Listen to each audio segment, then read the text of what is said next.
Dans l'Église, le complémentarisme prend pour modèle 1 Timothée 2, 11, 3 et Tite 2, 2, 6. Bibliquement, les hommes dans l'Église ont la responsabilité de fournir une direction et une formation spirituelle.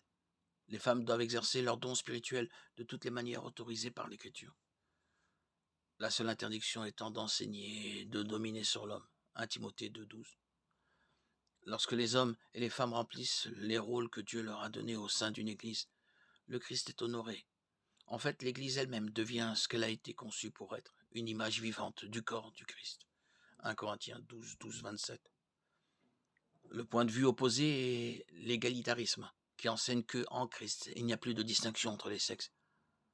Cette idée vient de Galates 3, 28, parce que tous les croyants sont un en Christ, disent les égalitaristes. Les rôles des hommes et des femmes sont interchangeables dans la direction de l'Église et dans le foyer. L'égalitarisme considère que les distinctions entre les sexes sont le résultat de la chute et que la rédemption du Christ a supprimé ces distinctions, apportant l'unité.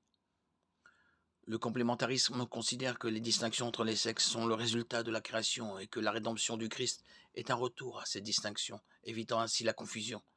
Paul se range du côté des adeptes du complémentarisme, citant l'ordre de la création comme base de son enseignement. En effet, Adam a été formé le premier, Ève ensuite. 1 Timothée 2,13.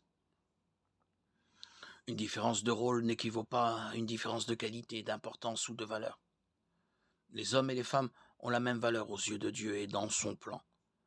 Le complémentarisme cherche à préserver les différences bibliques entre les rôles des hommes et des femmes, tout en valorisant la qualité et l'importance des deux sexes.